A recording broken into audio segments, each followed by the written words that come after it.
Welcome to another episode of Beers in Business. Today we sit down with Mikey Sorboro of... Who are you? I did forget that part. Welcome to another episode of Beers in Business. My name is Josh Hively. I'm Harvey Jurgen. Today we sit down with Mikey Sorboro of Mikey's Late Night Slice and several other local brands including Oddfellows Liquor Bar, Sacred Palm, Speakeasy, High Horse Vegan Pizza, amongst other things, including the Columbus Diaper Bank.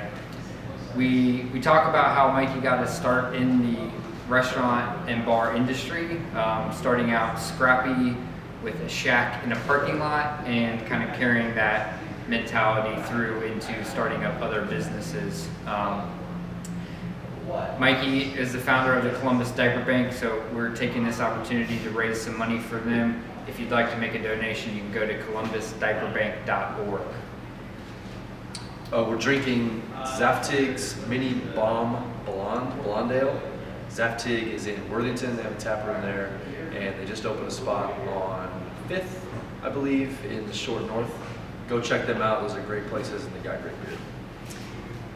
Also, Harvey and I own a real estate investment company. We specialize in helping sellers who find themselves in unique and complex real estate situations. So if you know anybody who needs to sell a house and they're in a particular scenario that doesn't necessarily fit the retail sales mold, feel free to reach out. We'll post our information down below.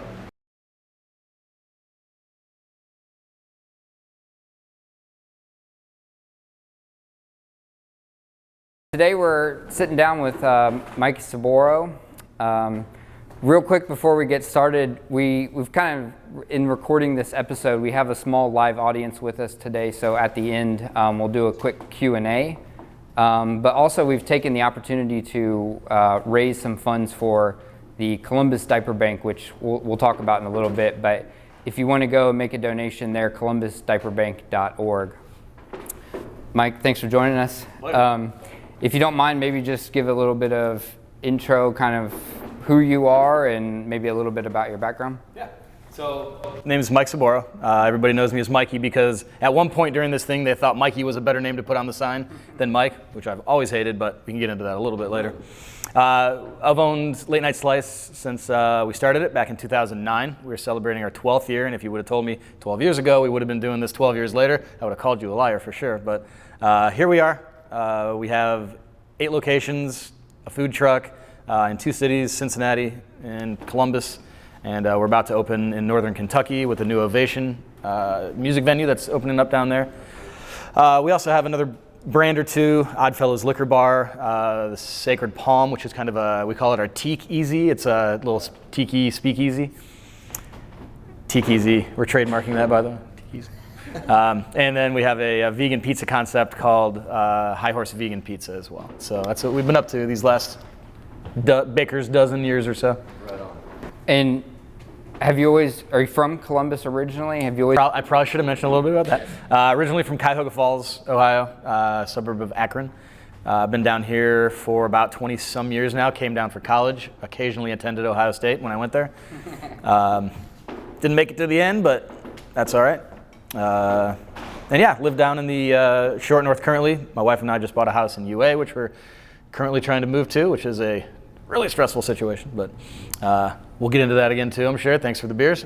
So yeah. And I got a son, his name is William, and he's 2 years old, and I got one on the way coming in December. Yeah, gee, you are easy. Yeah.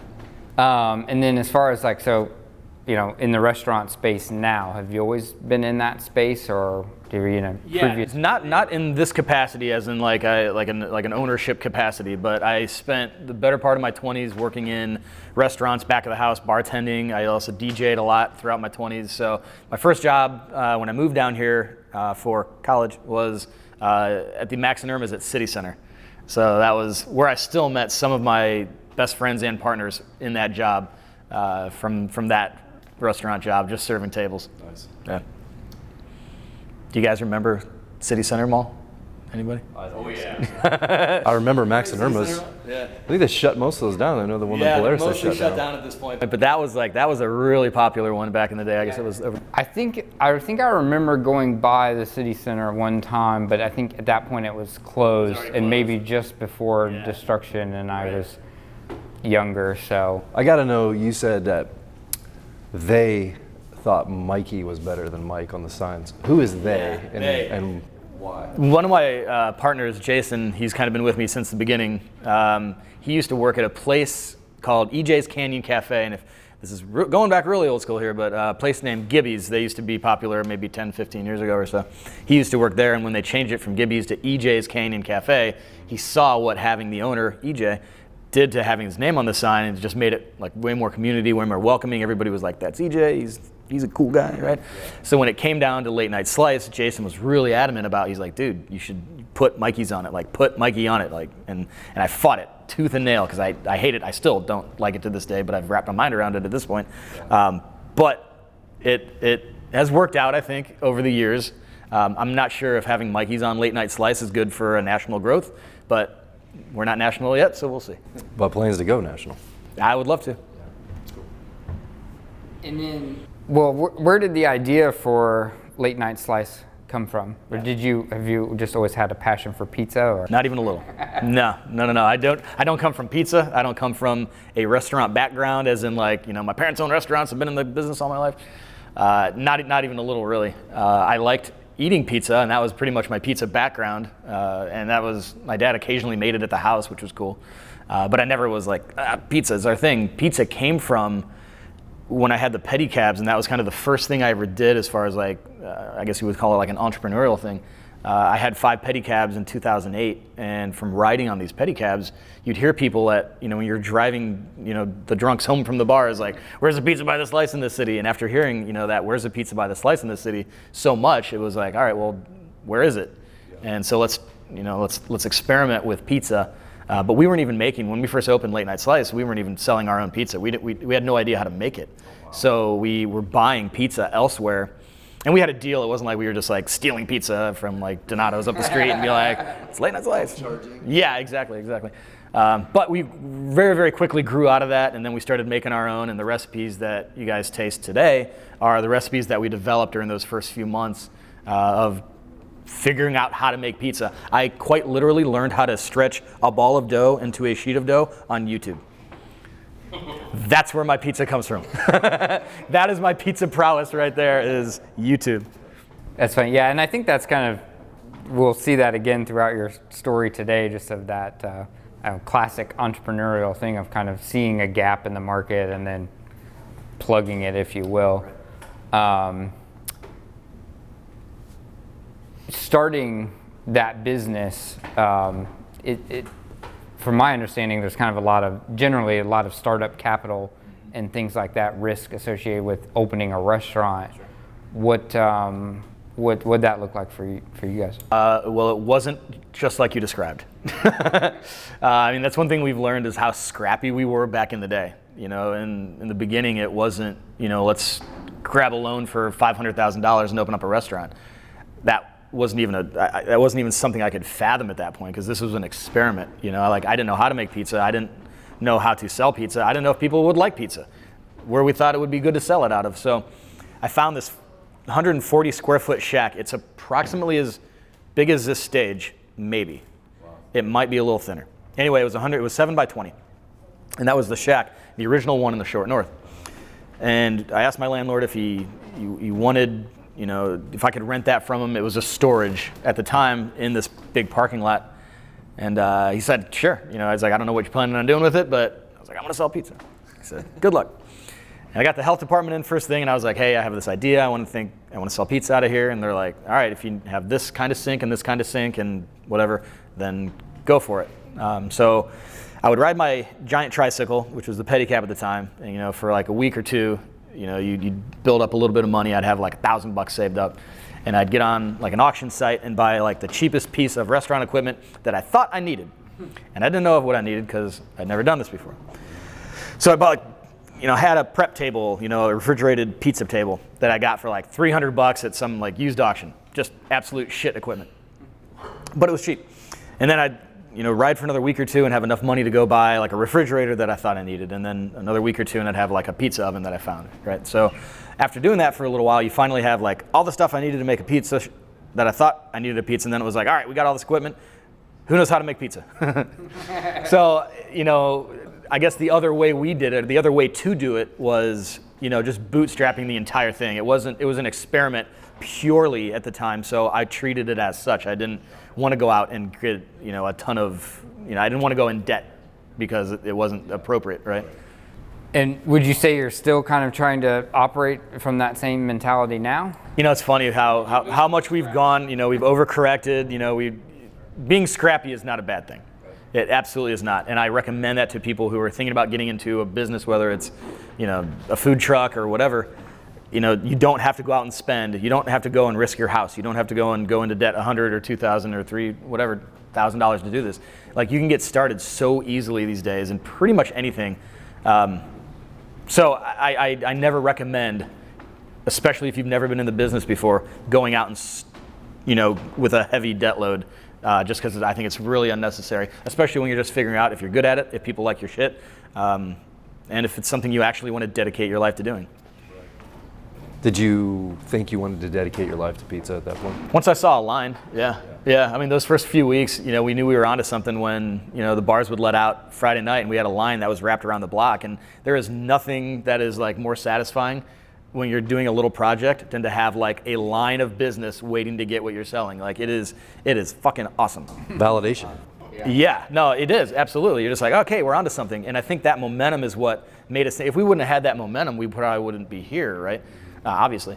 So having that momentum really was awesome and motivating to keep developing, keep investing in, keep producing good product, keep making things better than they were. So I mean, that was, I would say it was hard work. It was a little bit of luck about where we started, and we weren't reinventing the wheel. It was pizza in a bar district late at night. Like, with no other options. With very few other options, exactly. Like, we really had to like screw this up to fail at this, but it was a hole in the market, and I think over the years we've really developed the product to be, to I guess carve out a brand and a product that has lasted for over a decade now. So. Yeah, that was one of the other things I was curious about. Like, it seems like at least in the slice business, it's not always about having the best slice. There's a lot of like atmosphere as well. Do you emphasize one or the other of those more? Or? Yes and no. So I always say that anybody can sell pizza and booze. No matter where you're at in the world, you can probably walk out whatever door you're closest to, and within a 10-minute walk, find someone selling you pizza or booze, right? So it's not hard to get, but what I do think is lacking a lot, not in just the pizza shops, but in restaurants, is atmosphere, is the experience of going to get it, right? So that's what we really tend to focus very, very heavily on, is the experience of going to late night slice. So, if you can imagine just any slice shop, usually go in, it's like wood paneling, it's generally dirty, and you got a dude with a stained white apron, and he's just slinging slices off, a rack or something. There isn't much experience other than not great going to a pizza by the slice in a traditional sense, right? So we tried to really look at every piece of the shop, whether it be, if you guys have been to our newest location down in Columbus anyway, at High and Vine, right in front of North Market. We looked at everything in that place from the point you walk in the door to the time you leave, even going up the stairs or going to the bathroom. Is something along that journey Instagrammable, right? Is something along that journey, can it make you laugh? Can something along that journey be something that's gonna make you laugh or remember what you did and why you came, right? And furthermore, then to go tell friends about it. So we put a lot of effort into making our locations, we put a lot of money rather, and effort, into making our locations like kind of awesome visually. So we spend a lot of that money, but we don't do a lot of marketing in the traditional sense because we've spent so much money and time and effort making the places so cool that people go and take pictures and they write about it and they actually do that marketing for us just organically. So is that on purpose, or did that happen because you made the places cool? It was kind of an awesome thing we stumbled upon, just because in my part of the business, and I have a partner, Bryce, who really is the business part of the business. I have once heard of taxes and bills and things that keep businesses together. But really, what I like to do, what gets me out of bed in the morning, is making cool places for people to come and enjoy in Columbus. So that's what I like doing. Is I think there's a real lack of destination places, especially restaurants in Columbus. Places where, say, if you would like pick your buddy up from the airport who's never been to Columbus before, like, all right, I got to take you here, here, and here while you're in town for the weekend, right? So I've always said I want to be on that list of places you got to take, your friend to that's been here for the first time. Schmidt's, burger place down in German Village. Let's give them a reminder. Thurman's, yeah. There's those like the places that are kind of define the people in their culture here, and we want to be on that list. Do you remember like Surly Girl and what's the hot dog place? Yeah, Dirty Frank's. Yeah. They had that whole conglomerate of pretty cool. I don't know what happened. Columbus Food League. Yeah, is that what that was? Yep.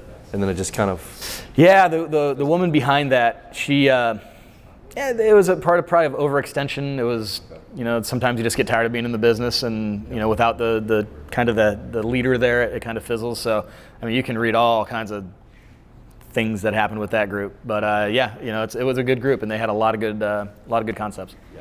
Yep. Which some of those are still around. Yeah, Dirty Frank's is one. Yeah. Right now, we're talking about this, or just kind of, I guess, at the tail end of COVID, maybe.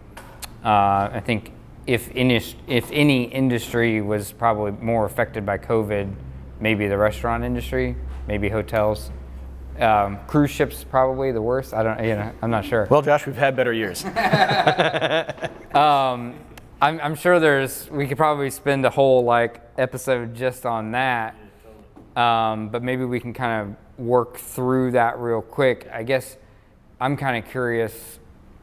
Part of my question here too is, when we first find out that COVID is happening, what does that thought process look like for you guys? And then also, when you're making decisions like those sorts of, making a pivot or whatever, do you have a normal decision-making process, or kind of what inputs do you need to make good decisions? Sure.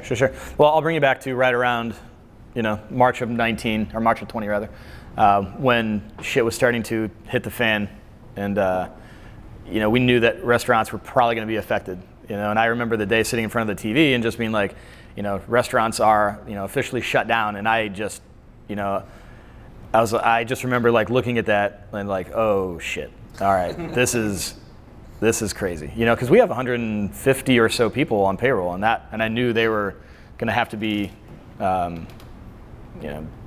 shelved, for a while.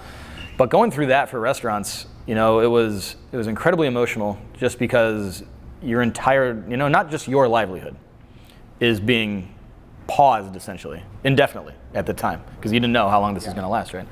The livelihoods of everyone that was in your shops was going to be affected too. Your entire organization from top to bottom.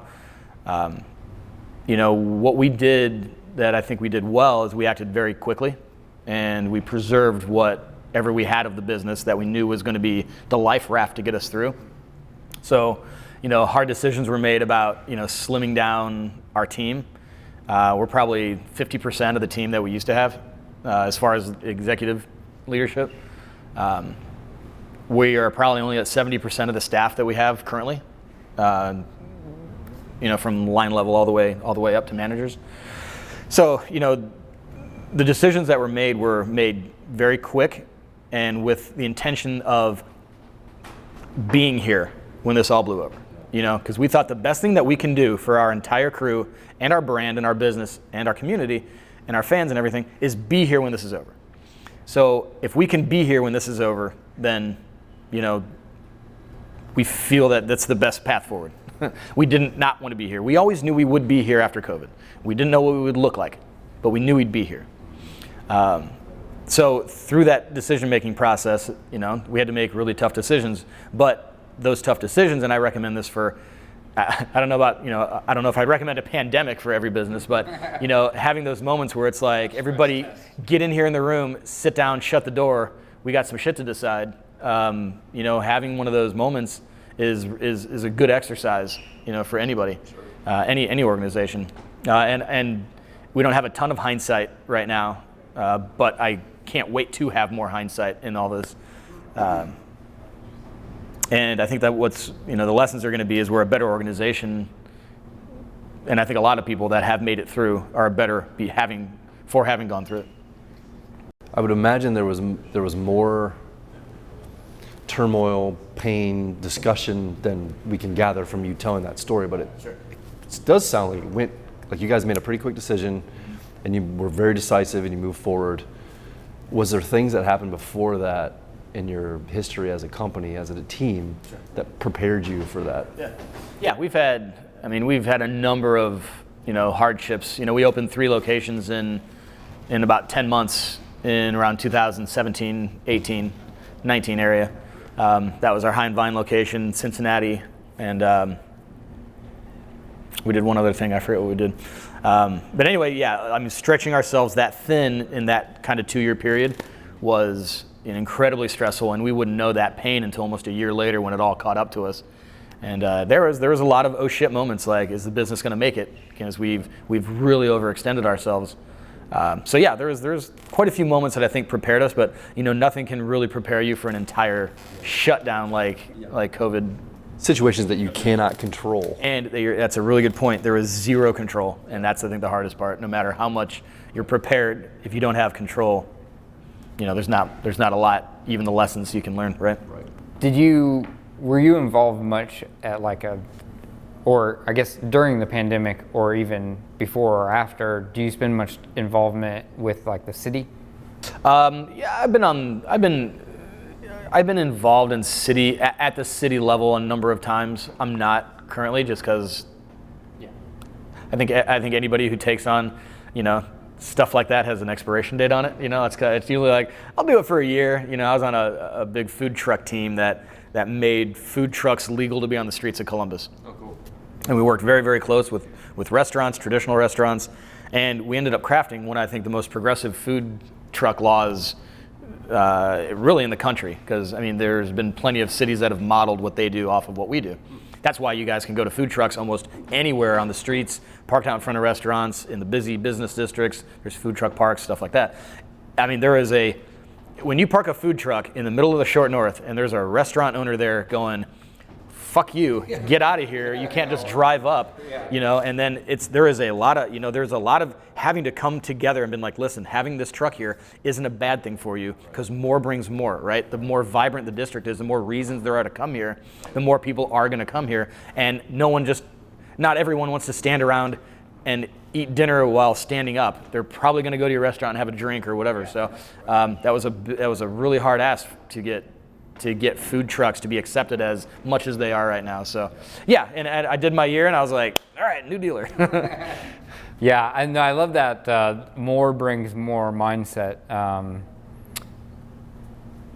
And we talked about that a little bit before we started recording, but so I think you were saying, when COVID happened, you made quick decisions, which I assume part of that was being able to kind of preserve capital. But at some point during COVID, you also sort of introduced a new brand. Yeah. Was that sort of a more brings more thing? It's pure desperation. Now, that's one thing that, COVID forced, I think, a lot of companies to do, is to get creative. If money wasn't coming in like it used to, then we had to find more avenues for revenue to come in. We had to get creative, right? So we did a vegan pizza concept that I've been meaning to do for a while, but of course it was a necessity now, right? There was no better time to do it. So that has been a huge success as far as just a ghost brand goes. And the ghost brand is just something that exists only on third-party platforms. So if you walked into a late night slice, you might not know that High Horse Vegan Pizza is being made out of our kitchen, but it's being made out of our kitchen. During COVID, when we were only doing carryout, you might have 2 or 3 people in there working. You might have 2 or 3 people, in the back, a couple bartenders, whatever, but they're not busy. So what those ghost brands allow you to do is to use that capacity. We have the lights on, we have the ovens running, we have the refrigeration going. Why not use it up to the most it can be used. And so that's what we, by introducing, and there's so many brands doing ghost brands. If you guys have heard of like Flavor Town by Guy Fieri. Yeah. If you order that on Uber Eats, it's coming out of the Bravo on Olentangy River Road. You don't know these ghost brands that are, Mr. Beast Burger. That's another one coming out of the Brio Bravo kitchens. They adopted this model very, very early. These ghost brands are just meant to give restaurants use of more capacity by introducing. So it was kind of out of desperation, but it was a good exercise. We're a better company for it.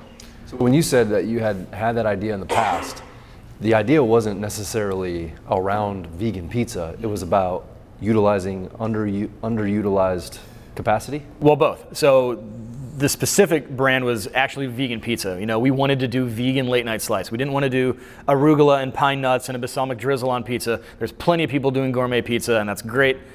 Go to Pauly G's, they have awesome pie. We wanted vegan drunk pie, right? So we wanted like vegan meats. We wanted vegan pepperoni. We wanted vegan sausage, vegan chorizo, vegan chicken, right? So we searched out these vegan proteins that are traditional pizza toppings, and we created this, vegan version of late night slice that, sometimes you want a great gourmet pizza, and that's awesome. And sometimes when you're hammered, you just want something to slam. Yeah. So, right. And you have dietary restrictions. And you may have dietary restrictions. So, I know you've done some collaboration stuff, and then just some other like creative things. We talked about like the collaboration that I know of with Hot Chicken and Late Night Slice. Do you mind just talking about those kind of things a little bit, like what benefits there are with collaborating with other businesses, and just some of those creative things like the live pizza class? Yeah. So the collaborations came, I think our first one was with Hot Chicken, and they've always been kind of buddies of ours. We've kind of grown up in the same space at the same time. 5 or 6 years ago, we were like, hey, let's do a hot chicken pizza. And the cool thing with pizza is it's the best vessel for anything. You really can't put Late Night Slice on top of hot chicken. Yeah. You can surely put hot chicken on top of Late Night Slice, right? So pizza's an amazing vessel to bring in other popular food to showcase what we can do when the two brands collaborate. So, we thought, let's try a hot chicken pizza. We do it with Hot Chicken Takeover, and that was just like to the moon skyrocket. So we've done that every year. Quite literally sales double the weeks that we do hot chicken, they double. So it's incredibly beneficial. We give a lot of money to our in-house charity, which is a Columbus Diaper Bank. The revenue's fantastic. It's a win-win for everyone involved, and it gives fans of both brands ways to kind of interact with both brands. And not only that, it gives the brands the opportunity to leverage their fan bases. So, a lot of fans of Hot Chicken Takeover might not have been to a Late Night Slice yet, but this will be their introduction to it, right? And then vice versa. So it's what we learned during those early years of doing collaborations. It's such a great thing for everyone involved. And we've done collaborations with Ray Ray's. We've done collaborations with the Sabos guys. We've done BB Bop. There's a lot of people out there that want to collaborate with us because we're such a good vessel to do a collaboration with. I want to talk a little bit more about where that's headed, but you mentioned the Columbus Diaper Bank. I mentioned at the beginning of this, we're kind of taking this opportunity to raise some funds for the Diaper Bank. Do you mind sharing a little bit about where that vision came from? I think your wife's heavily involved in that, and kind of what that looks like. Yeah, 5 or 6 years ago, my wife was working in the Hilltop. She was a director of an after-school program up there, and I think anybody that works in that space, at some point has an expiration date, and she was hitting hers. She's just like, I just don't want to do this anymore. I want to do something else. And we had heard an NPR story about, the diaper bank down in DC, and we didn't have anything in Columbus that was really close to that. So, we had done some research on it. It was like, this could be, a really fun way for us to, for you to dive into something that is similar to what you've been doing, but it kind of takes you out of, dealing with the people that you've had to deal with for the last X amount of years. So it was a really good time. and I supported her for this opening, and we got the Columbus Diaper Bank opened, and we usually give about a few 100,000 diapers away to Columbus needies families every year. About 2 years ago, we weren't taking care of the nonprofit as much as we thought. We thought it had a lot more potential, so we brought on an executive director, and he's really just taken this thing to places where we never thought it would go. So he's giving hundreds of thousands of diapers away. I didn't want to make sure I didn't over, but yeah, I mean he's probably tripled to quadrupled the efforts that we did just by having somebody solely focused on the charitable efforts of that organization. And it's I always say that I think the Columbus Diaper Bank makes more money than Late Night Slice because we're just constantly getting checks in the mail for like the Columbus Diaper Bank. Really? But yeah, it's a cool little nonprofit. Most people don't know that diapers and hygiene products aren't covered under any kind of social assistance programs. So if you're on those assistance programs, then you can't buy diapers, you can't buy toothpaste, you can't buy tampons, you can't buy a number of things that families need. Are essential, yeah. Yeah, exactly, essentials.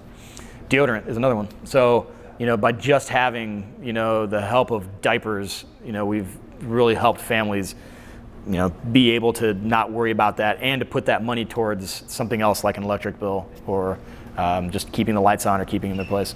Yeah, well, it sounds like you use that same kind of model of like starting out small and kind of testing.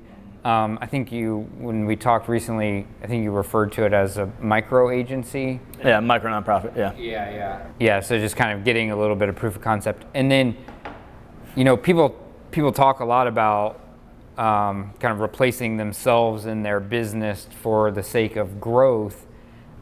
I think a lot of business owners kind of struggle with that because they think, I can do this at a cheaper cost or whatever, but your experience with kind of replacing yourself and is 3-5x. Was it hard, difficult to find? Jimmy's his name, right? Put it like that. Yeah. This is doing so much better without you. No, it really was because we just didn't have the time and effort to put into having and when we brought on an executive director, that was his sole focus, and that was Jimmy's running it right now. What'd you find? So Jimmy's always been a buddy of ours, and he had an injury that had been it would happen about 10 years ago, and he kind of was one of those stories that got caught in the system. He couldn't get the surgery he needed, so he couldn't get employed, and it was he'd been used to working with youth in this population. So when he was like, can I have my crack at can I have a crack at just running this thing for you guys? He's like, because I need to do something more than I'm doing right now, because he was, like I said, just kind of caught in the system, and he's killed it. He's just done so well over the last couple of years. Like I said, it's doing so much better than we did at it. And, I think he's really found a purpose too, which has been a great thing from that too. Yeah. So if you want to donate to the Diaper Bank, where would I? Yeah, columbusdiaperbank.org. Any of our socials. If you just Google Columbus Diaper Bank, you'll find us. Is that where I would go if I wanted diapers? Yeah, you can find out our we don't actually deal with individuals. We deal with organizations. Okay. So you'll have to find one of our partner organizations, and then you receive diapers through them. Kind of going back to the pizza, I guess, or some of the other brands. What does the future look like? Are you is it more Late Night Slice locations, more Odd Fellows, different, getting back into pedicabs maybe? I'll tell you what. The pedicabs, I was in the best shape of my life on those pedicabs. I literally traded in hauling people around, thousands of pounds of people. I picture 5 people on one of these bike taxis, hauling them around the streets of the short north and elsewhere for eating pizza. That's what happened. Is I traded that job in for eating pizza, and my health followed. The pedicabs are still around. One of our buddies in the organization still owns them. I don't anymore, but they're still out there. And at 10 years later, I can't believe they're still out there. 12 years. Shit, 13 years now. My God. Late Night Slice, we're on a great trajectory right now. We not only made it through COVID, we're a way better company from having gone through that. So we're making more money, we're leaner, we're quicker to act on things that are good opportunities for us. So, we had an opportunity at Hollywood Casino recently that came kind of like fell on our lap, and we took advantage of that. So we just opened up in the casino, Hollywood Casino out here in April. We got another Penn Gaming property in Dayton that's going to be opening probably at the beginning of the year. What kind of property? Casino. Okay. The Hollywood Casino in Dayton. Yeah. Yeah. So we're really leaning into this licensing stuff where they're just, we don't really run the operation. We just build it for them, train them, and then we're kind of hands off from there. So that's been a really awesome way to grow during a really hard time without having to put out hundreds of thousands of dollars to open a restaurant, which at that time and still today, that amount of risk we're just not comfortable with yet, just from having gone through everything. So, we found ways, again, getting back to creativity, we found ways to grow that were not traditionally ways we would have thought of in the past, pre-COVID. He's going to ask you about licensing, but are you thinking of you and your team are thinking of all these moves yourself? Do you have mentors or coaches that are also helping you? Yeah, we have a couple of, I wouldn't say we're very heavily mentored now, but everyone on the team has somebody that they can run things by. We have a guy that works directly with entrepreneurs. That has been a really good source of advisement. But yeah, everybody has their people for sure. But as far as like a team holding our hands, like a board or anything, no, we've tripped and stumbled and fallen the majority of it all through ourselves, which has been really expensive and really time consuming. And I don't know if I'd recommend it. That's kind of the entrepreneur journey, right? Yeah. I think the other part of that journey is learning then, and then actually finding people that can help you do it faster, which we're slowly getting better at. Yeah, Harvey and I have a real estate company together. We just started recently working with a coach, and just 2 sessions in now, and I already feel like It's a game changer. kind of on a skipped over to a little speed track or something. The initial thought is, it's a lot of money. How are we gonna, how can we afford that? I don't think we can. We're not ready. And when you do it, you learn, how can we have afforded not to do this? Like, how can we afford not to seek better counsel and to get better guidance? Right. So yeah, it pays for itself 10 times over. I promise. I've been there. Seek counsel, pay for it. You will be better, faster because of it. Yeah, and I feel like, especially in something like licensing, where there's a lot of moving parts in licensing. So I assume you're working with somebody on that side.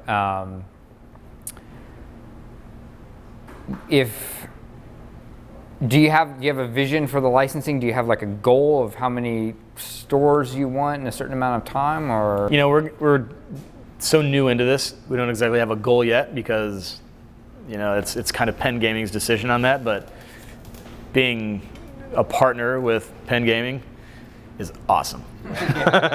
They're just getting ready to do the Barstool Sportsbook out here, which, if you guys have been following, legalized gambling in Ohio.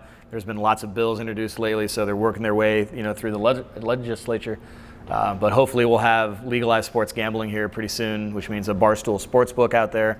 And to be under the same roof as, the Barstool name for us is drinking and gambling and is very on brand for us. Yeah. So What's with a company like yours that's so focused on brand and the experience, was the decision to license and give away some of that control difficult? Absolutely. Yeah. It really was. But what we made sure is that team and their culinary team at the casino they are top notch. They're incredible. They really are. So, the 2 parts of that are, does the place look like Late Night Slice? And we had total control of that. And then, are people going to get what they expect when they order a Late Night Slice? And we've had our contractually allowed check-ins, once every couple months, and everything has just been awesome. They're really knocking it out of the park there. So it's been a really good, knock on wood, a good relationship so far. So kind of the vibe is in the contract. Yeah, a little bit. Yeah. And I don't know if you guys have been to the casino since we opened, but we have this our pizza face, our little mascot pizza guy, right? I designed this sign, and usually when I design a sign for a location, it's in a historical district. Like, this was the most I've ever been given, but like any of our locations are always historical districts. They got all these sign regulations and everything, and usually I'm like, I'm gonna do a sign, and they're like, no. I'm like, a sign? And they're like, no. And I'm like, some letters? And they're like, tone it down a little, and I'm like, fuck it. and just draw something on there and late night slice. So the casino was one of those things where they were just like, dude, bigger the better, bring it on. And so like we did this big sign and pizza faces like spinning around, and there's all these like lights and waterfall stuff. And when that pizza face turned on and started spinning, I swear to God, I teared up. I'm like, this is the proudest moment. It's a pizza dude just like spinning around, like, yeah. It's awesome. I'll show you guys a video if you want to see it later. Yeah, it's maybe awesome. We can get Brian to edit in the spinning pizza guy right here. Yeah. No, I've never been so proud of anything in my entire life. That's cool. Yeah. And that includes my kids. Kidding. I'm kidding. Funny. Where can people find Yeah, you? I'm easy to find. Mikey at latenightslice.com. Super easy. I don't carry cards anymore or anything, so please reach out. I'm easy to find. Mikey at latenightslice.com. Yeah, and I guess whether you're looking at licensing or Diaper Bank, all that stuff, they can just email you there. I mean, I've been through a lot. We've built this thing kind of from the ground up. We've stumbled and tripped and fallen, and we've done things that were the right way and a lot of things the wrong way, and we spent a ton of money doing it. So if I can help anybody avoid any kind of pitfalls like that, I'm always happy to have conversations and grab beers and stuff. So yeah, don't hesitate. Questions out there? Yeah. So for an entrepreneur just starting out, is there some general advice as far as avoiding some of those pitfalls that you experience that Yeah. you'd say? Yeah, absolutely. Start small. I mean, the way I take my journeys is I have an idea first, and then the idea kind of turns into a project, right? And that project, we're all like pre-revenue here, right? The project then starts like, you got to get obsessed with that project, obsessed with that idea. Like I used to go to the restaurant supply stores that are around Columbus and just be like, holy shit, that's where you get an oven. That's where you get a big pan. That's where you get like big cooking equipment. And I'd kind of just fill my mind or my free hours, my free calories with just getting obsessed about this idea, right? So I think starting with that, when you're in project phase, get obsessed with that idea, right? And because that's free, or it's low cost, right? Because you can get online, you can research, you can get excited, you can figure out what that looks like in your head, figure out how to build it. Then that goes into the next phase, which is the side hustle phase, where you're maybe making a little bit of money. It's kind of a side project. Maybe you got an Etsy shop, something like that, right? Or you're just experimenting if you're in the food business, experimenting with, taking your products and doing pop-ups at bars that'll let you do it, or you have a food truck that'll let you, borrow their thing for a little while. So you're still kind of in that, like, I'm making money, but it's not what I'm living off of.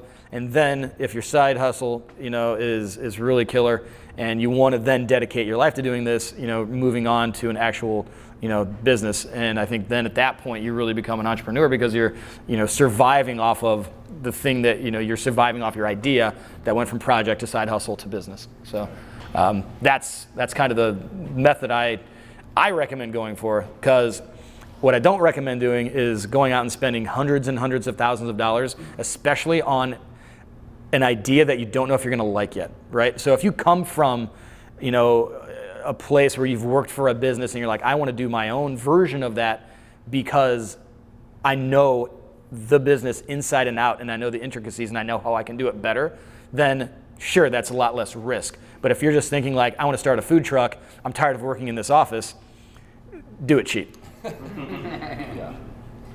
For business owners that are struggling to let go and delegate, what advice do you have for them to be able to let go and give their baby to somebody else to manage the 9-to-5 so they can look at the bigger picture? I mean, you got to let go to grow. That's it is as simple and as hard as that. You got to let go to grow. So, training somebody, for one, it's documenting. You have to spend that time, and it's part of your job is to document the things you do, because you can't train if it's not documented. So, you got to document your systems. You got to document your processes. You got to, and if you don't like doing that, desk work yourself, because I hate doing stuff like that, finding somebody that can help you do that and just getting it done. Like I tell my people downstairs and at the other places, like, I don't need you to do it. I just need you to get it done, right? So just getting that work done, then you can go train somebody. I think is really the first and second steps to doing that. You can't do it all yourself, especially if you want to grow. And furthermore, it's not fair to the rest of your team if you can't let go as much as you need to probably let go. Because no one likes to be micromanaged. No one likes to be, there's better people than you at a lot of aspects, of the business sometimes, and that's kind of hard to let go. But if you train people the right way and you set expectations correctly, yeah.